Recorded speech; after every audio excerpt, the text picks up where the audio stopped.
All right, welcome back. We're going to pick up here with Section 3 and 4 here in Chapter 13, the Sectional Crisis.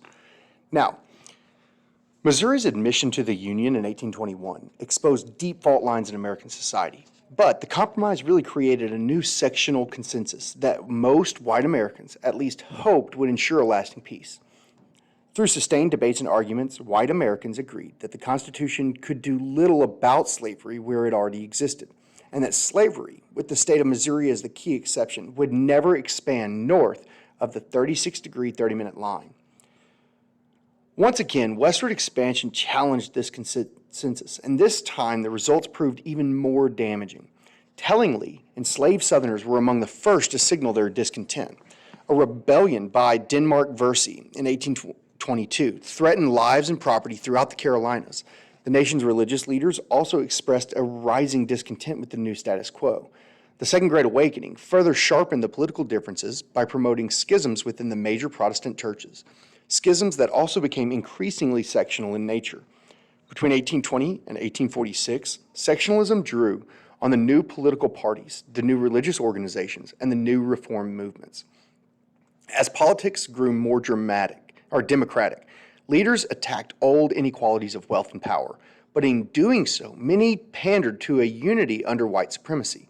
Slavery briefly receded from the nation's attention in the early 1820s, but that would change quickly. By the last half of the decade, slavery was back, and this time it appeared even more threatening. Inspired by social change of the Jacksonian democracy, white men, regardless of status, would gain not only land and jobs, but also the right to vote, to serve on juries, the right to attend public schools, the right to serve in the militia and armed forces. In this post-Missouri context, leaders arose to push the country's new expansionist desires in aggressive new directions. As they did so, however, the sectional crisis again deepened. The Democratic Party initially seemed to offer a compelling answer to the problems of sectionalism by promising benefits to white working men of the North, South, and West, while also uniting rural, small town, and urban residents. Indeed, huge number of Western, Southern, and Northern working men rallied behind Andrew Jackson during the 1828 presidential election. The Democratic Party tried to avoid the issue of slavery and instead sought to unite Americans around shared commitments to white supremacy and desires to expand the nation. Democrats were not without their critics, though. And in fact, for quiz purposes, you need to know this term.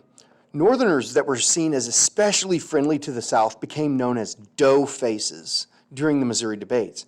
And as the 1830s wore on, more and more dough-faced Democrats became vulnerable to the charge that they served the Southern slave oligarchs better than they served their own Northern communities.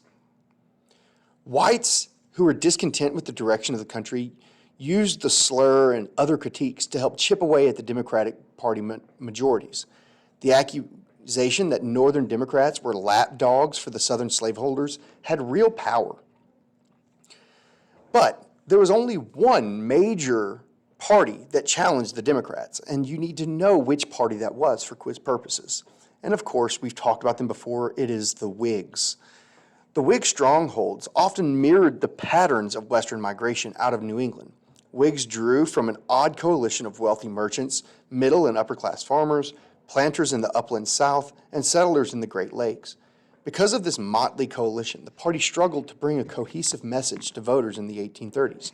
Their strongest support came from places like Ohio's Western Reserve, the rural and Protestant-dominated areas of Michigan, and similar parts of Protestant and small-town Illinois, particularly the fast-growing towns and cities of the state's northern half. Whig leaders stressed Protestant culture and federal-sponsored internal improvements and courted the support of a variety of reform movements, including temperance, nativism, and even anti-slavery, though few Whigs actually believed in racial equality. These positions attracted a wide range of figures, including a young convert to politics named Abraham Lincoln. Lincoln admired Whig leaders, Henry Clay of Kentucky, and by the early 1830s, Lincoln certainly fit the image of a developing Whig. A veteran of the Black Hawk War, Lincoln had relocated to New Salem, Illinois, where he worked a variety of odd jobs, living a life of thrift, self-discipline, and sobriety as he educated himself in preparation for a professional life in law and politics. The Whig Party blamed Democrats for defending slavery at the expense of the American people, but anti-slavery was never a core component of the Whig platform. And so, because of that, for quiz purposes, you need to know that the ones who did want anti-slavery actually wanted to become a true anti-slavery party. So they organized a new anti-slavery party known as the Liberty Party. So the anti-slavery people in the Whigs wanted a new party called the Liberty Party. Liberty leaders demanded the end of slavery in the District of Columbia, the end of interstate slave trade, and the prohibition of slavery's expansion into the West. But the Liberty Party also shunned women's participation in the movement and distanced themselves from the visions of true racial egalitarianism. Few Americans voted for the party. The Democrats and Whigs continued to dominate American politics.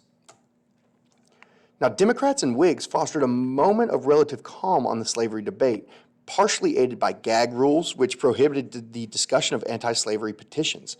Arkansas and Michigan became the newest states admitted to the Union, with Arkansas coming as a slave state and Michigan coming as a free state in 1836 and 1837.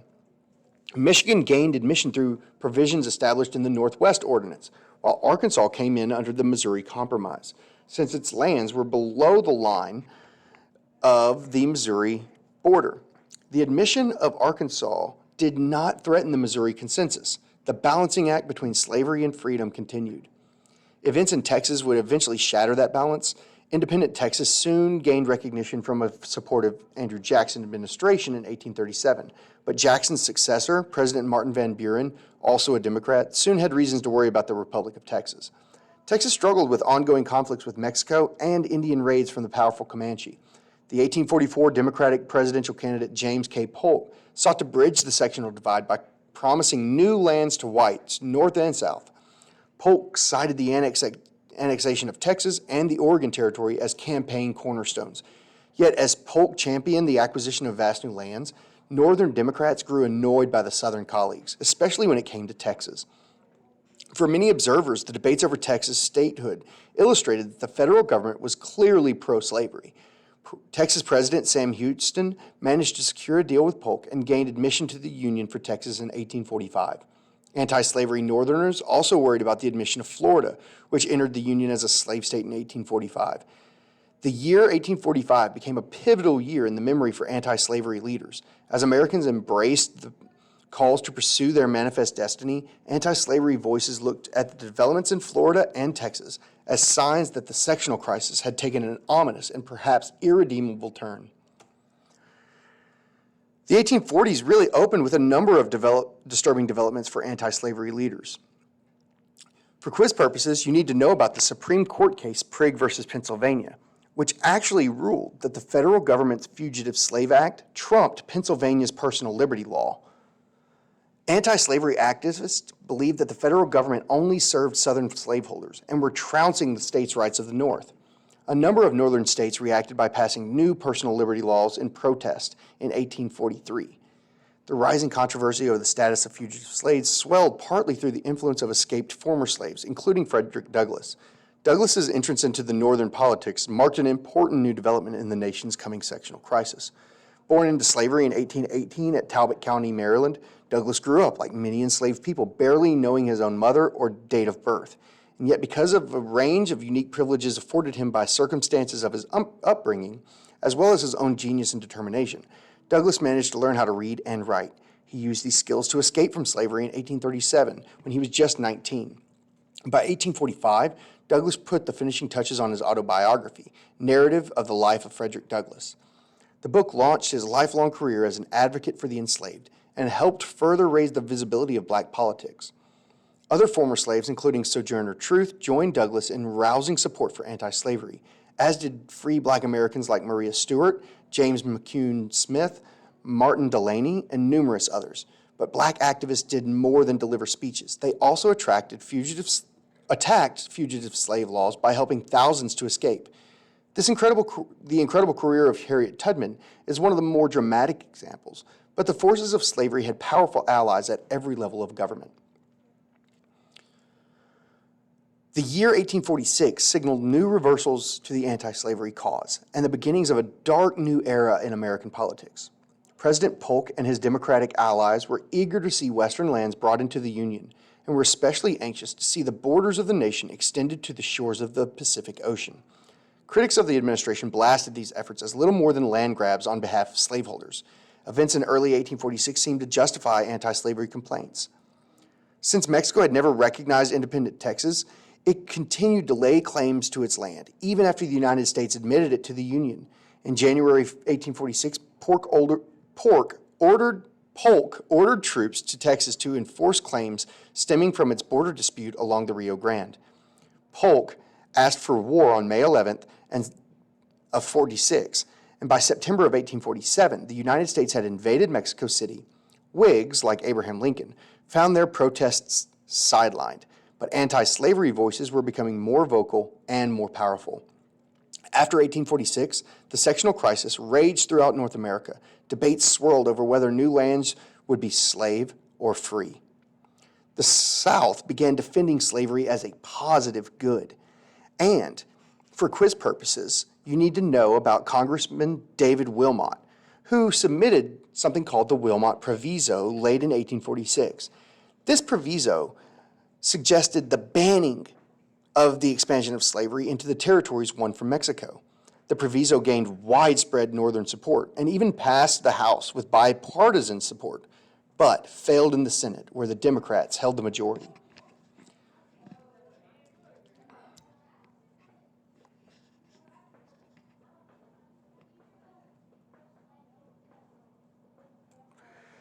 This brings us to Section 4. The conclusions of the Mexican War led to the 1848 Treaty of Guadalupe Hidalgo. The treaty infuriated anti-slavery leaders in the United States. The spoils of war were impressive, but it was clear that they would help expand slavery. Anti-slavery activists, who already judged the Mexican War a slaveholders' plot, vowed that no new territories would be open to slavery. But knowing that the Liberty Party was not likely to provide a home to many moderate voters, leaders fostered a new and more competitive party, which they called the Free Soil Party. Anti-slavery leaders had thought that their visions of a federal government divorced from slavery might be represented by the major parties in that year's presidential election, but both the Whigs and the Democrats nominated pro-slavery Southerners. Left underrepresented, anti-slavery Free Soil leaders swung into action. Demanding an alternative to the pro-slavery status quo, Free Soil leaders assembled so-called conscious Whigs. The new coalition called for a national convention in 1848 at Buffalo, New York. A number of ex-Democrats committed to the party right away, including an important group of New Yorkers loyal to Martin Van Buren. The Free Soil Party's platform bridged the Eastern and Western leadership together and called for an end to slavery in Washington, D.C., and a halt on slavery's expansion into the territory. The Free Soil movement hardly made a dent in the 1848 presidential election, but it drew more than 4 times the popular vote won by the Liberty Party. It was a promising start. In 1848, Free Soil leaders claimed just 10% of the popular vote, but won over a dozen House seats and even managed to win 1 Senate seat in Ohio, which went to Salmon P. Chase. In Congress, Free Soil members had enough votes to swing power to either the Whigs or the Democrats. The admission of Wisconsin as a free state in May of 1848 helped cool tensions after the Texas and Florida admissions. Meanwhile, news from the number of failed European revolutions alarmed American reformers. But as exiled radicals filtered into the United States, a strengthening women's movement also flexed its muscles at Seneca Falls, New York. Led by figures such as Elizabeth Cady Stanton, Lucretia Mott, women with deep ties to the abolitionist cause, it represented the first of such meetings ever held in U.S. history. Frederick Douglass also appeared at the convention and took part in the proceedings, where participants debated the declaration of sentiments, grievances, and resolutions. For quiz purposes, you need to understand that by August of 1848, it seemed plausible that the Free Soil movement might actually tap into these reforms and build a broader coalition, and in a lot of ways, they were successful at this. But come November, the spirit of reform failed to yield much at the polls. Whig candidate Zachary Taylor bested Democrat Lewis Cass of Michigan. The upheaval of 1848 came to a quick end. Taylor remained in office only a brief time until his unexpected death from a stomach ailment in 1850. During Taylor's brief time in office, the fruits of the Mexican War began to spoil. While Taylor was alive, his administration struggled to find a good remedy.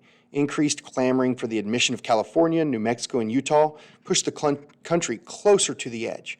Gold had been discovered in California, and thousands continued to pour onto the West Coast and through the Trans-Mississippi West. The admission of new states loomed. In Utah, Mormons were also making claims to an independent state they called Deseret.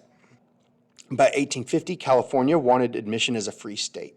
With so many competing dynamics underway, and with the president dead and replaced by Whig Millard Fillmore, in the 1850s were off to a very troubling start.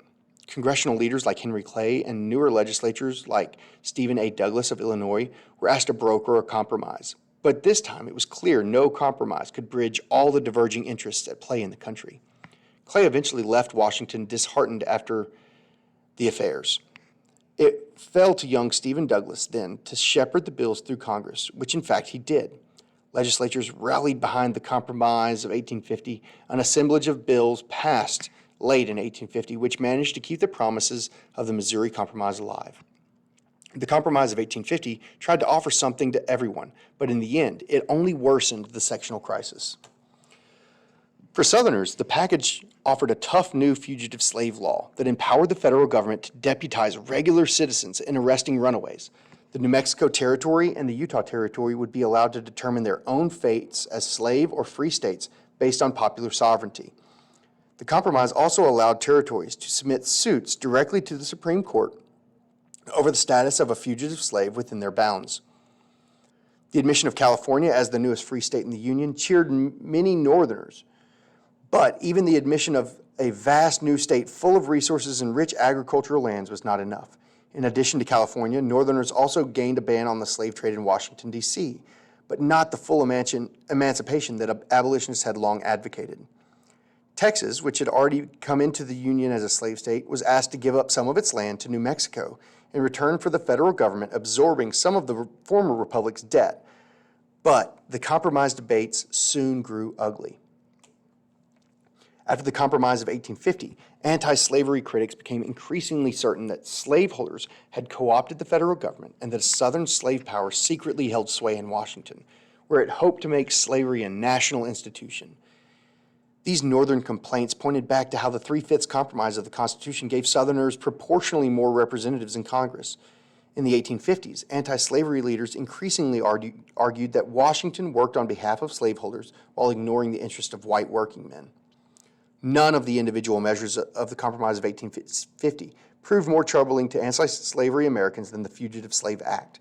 In a clear bid to extend slavery's influence throughout the country, the act created special commissioners to determine the fate of alleged fugitives without benefit of a jury trial or even court testimony. Under its provisions, local authorities in the North could not interfere with the capture of fugitives. Northern citizens, moreover, had to assist in the arrest of fugitive slaves when called upon by federal agents. For quiz purposes, you need to understand that the Fugitive Slave Act created a foundation for a massive expansion of federal power, including an alarming increase in the nation's policing powers. Many Northerners were also troubled by the way the bill undermined local and state laws. The law itself fostered corruption and the enslavement of free black Northerners. The federal commissioners who heard these cases were paid $10 if they determined that the defendant was a slave, and only $5 if they were determined if he or she was free. Many black Northerners responded to the law by heading farther north to Canada.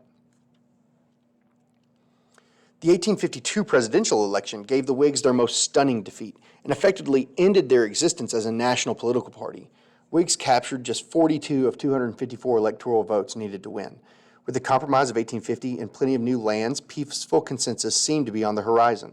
Anti-slavery feelings continued to run deep, however, and their depth revealed that a Democratic Party misstep, if that were to happen, this coalition could unite against the Democrats and yet might be able to bring a defeat to them.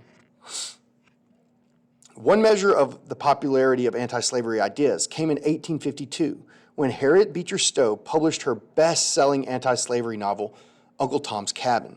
And you need to know about Uncle Tom's Cabin here for quiz purposes. The sales of Uncle Tom's Cabin were astronomical. They were only eclipsed by the sales of the Bible. The book became a sensation and helped move anti-slavery into the everyday conversation for Northerners. But despite this powerful anti-slavery message, Stowe's book also reinforced many racial stereotypes. Even abolitionists struggled with the deeply ingrained racism that plagued American society. While the major success of Uncle Tom's Cabin bolstered the abolitionist cause, the terms outlined by the Compromise of 1850 appeared strong enough to keep the peace. Democrats by 1853 were badly splintered along sectional lines over slavery, but they also had reasons to act with confidence. Voters had returned them to office in 1852, following their bitter fights over the Compromise of 1850. Emboldened, Illinois Senator Stephen A. Douglas introduced a set of additional amendments to a bill drafted in late 1853 to help organize the Nebraska Territory, the last of the Louisiana Purchase lands. In 1853, the Nebraska Territory was huge, extending from the northern end of Texas to the Canadian border. Altogether, it encompassed present-day Nebraska, Wyoming, South Dakota, North Dakota, Colorado, and Montana. Douglas's efforts to amend and introduce the bill in 1854 opened dynamics that would break the Democratic Party in two, and in the process, rip the country apart. Douglas proposed a bold plan in 1854 to cut off a large chunk of Nebraska and create it separately into a Kansas territory. Douglas had a number of goals in mind. The expansionist Democrat from Illinois wanted to organize the territory to facilitate the completion of the National Railroad that would flow through Chicago. Before he had even finished introducing the bill, opposition had already mobilized. Simon P. Chase drafted a response in Northern newspaper that exposed the Kansas-Nebraska bill as a measure to overturn the Missouri Compromise and open Western lands for slavery. Kansas-Nebraska protests emerged in 1854 throughout the North, with key meetings in Wisconsin and Michigan. Kansas would become a slave state or a free state, depending on the result of local elections that would be greatly influenced by migrants flooding to the state to either protect or stop the spread of slavery. Ordinary Americans in the North increasingly resisted what they believed to be a pro-slavery federal government on their own terms. The rescues and arrests of fugitive slaves Anthony Burns in Boston and Joshua Glover in Milwaukee, for example, both signaled the rising vehemence of resistance to the nation's 1850 fugitive slave laws. And you need to know about Anthony Burns for quiz purposes. The case of Anthony Burns illustrates how fugitive slave laws radicalized many Northerners. On May 24th of 1854, 20-year-old Burns, a preacher who worked in Boston clothing shop, was clubbed and dragged to jail. 1 year earlier, Burns had escaped slavery in Virginia, and a group of slave catchers had come to return him to Richmond.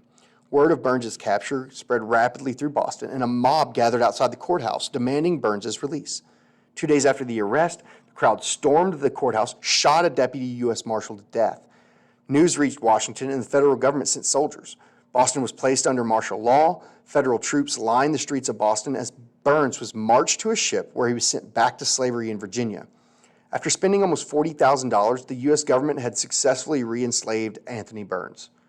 A short time later, though, Burns was redeemed by an abolitionist who paid $1,300 to return him to freedom. But the outrage among Bostonians only grew, and Anthony Burns was only one of hundreds of highly publicized episodes of the federal government imposing the fugitive slave law on rebellious northern populations.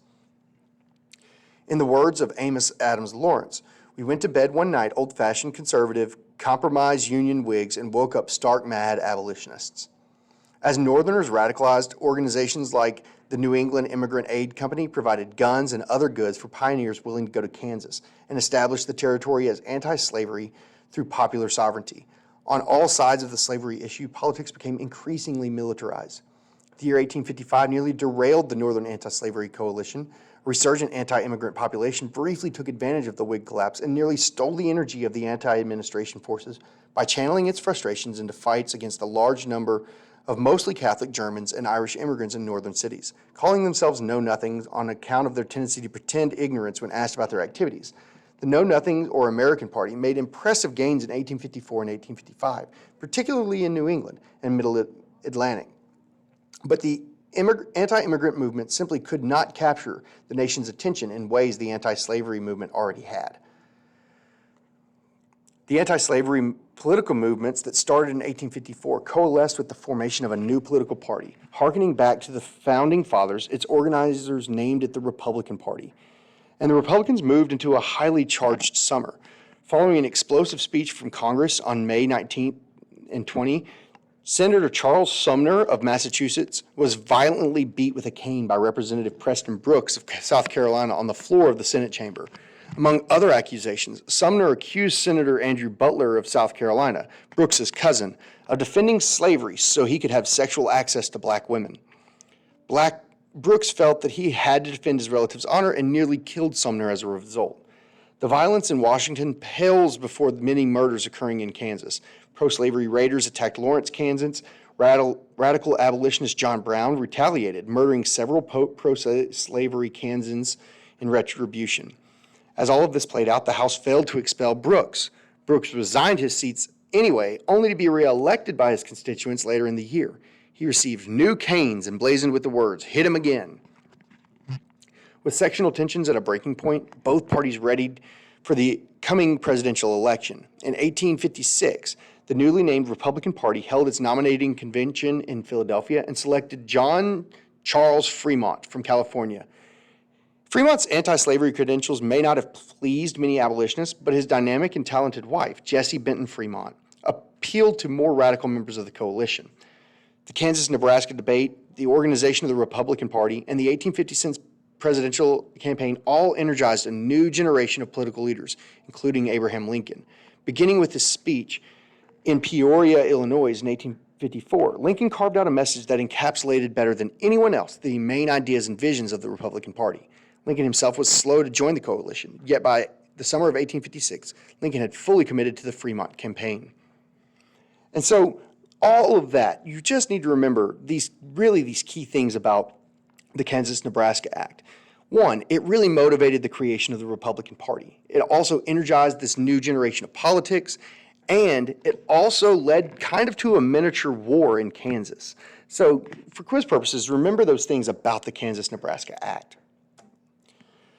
Fremont had lost, but Republicans celebrated that he had won 11 of the 16 free states. This showing was very impressive for any party making its first run at presidency. Yet Northern Democrats in crucial swing states remained unmoved by the Republican Party's appeal. Ulysses S. Grant of Missouri, for example, worried that Fremont and Republicans signaled trouble for the Union itself. Grant voted for the Democrat candidate, James Buchanan, believing that a Republican victory might bring about disunion. In abolitionists and especially black American circles, Fremont's defeat was more than a disappointment. Believing their fate had been sealed as permanent non-citizens, some African Americans would consider foreign immigration and colonization. Others began to explore the option of a more radical and direct action against the slave power, which would lead to war.